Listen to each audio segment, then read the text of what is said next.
पण ही का परिस्थिती निर्माण झाली हे आपलं लक्षात आलं. इराण आपला आपला आपला दोस्त राष्ट्र होता आणि एका काळामध्ये आपल्या संकटात त्यांनी आपल्याला साथ दिली होती. पण आपण इराणच्या सर्वोच्च नेत्याची आणि त्याच्याती त्यांच्या धर्मगुरूची हत्या झाल्यानंतरही आपण एक शब्द तोंडातून काढला नाही. आता इराण चायनाला तेल आणि गॅस देऊन राहिलं, त्यांच्या सगळं, पण आपल्याला देऊन नाही राहिलं.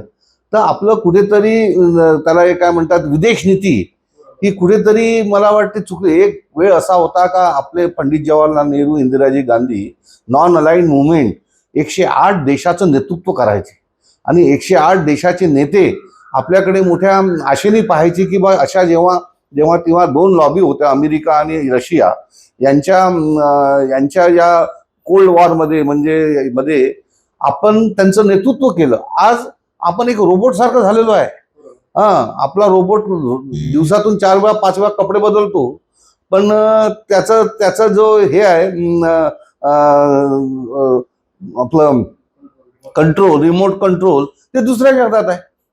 त्याच्यामुळे आज अशी अडचण आहे की आपण सर्व दृष्टीने एकटे पडलेलो आहोत, सर्व दृष्टीने म्हणजे देशामध्ये. ते अमेरिकेचे राष्ट्राध्यक्ष तर आपल्याला गिनायलाही तयार नाही.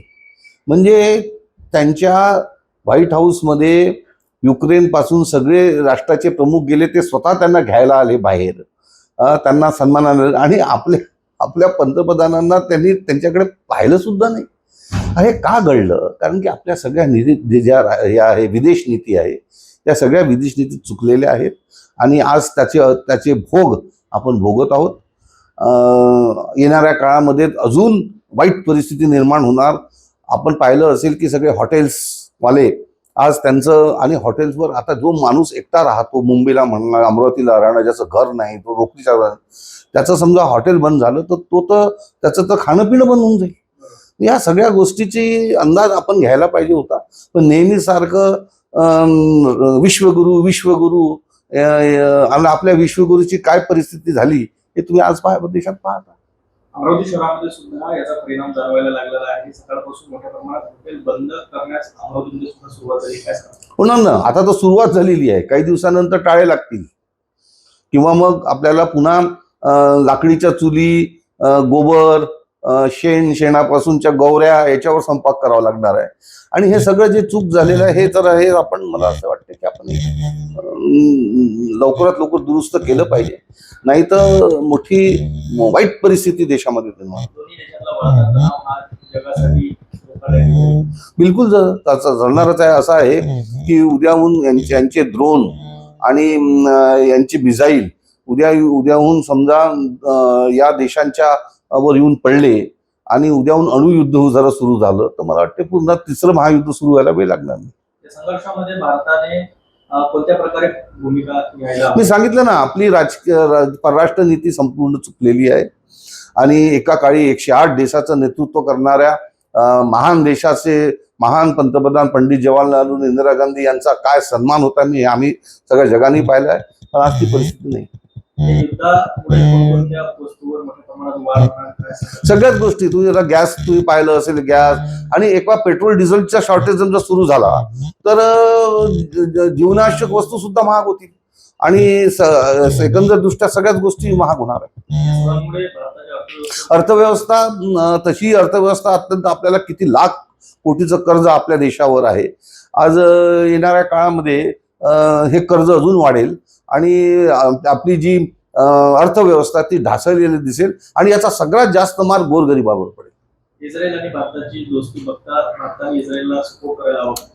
इस्रायल आणि भारताची दोस्ती आहे, पण दोस्तीसाठी लोटांगण थोडी घालायला पाहिजे.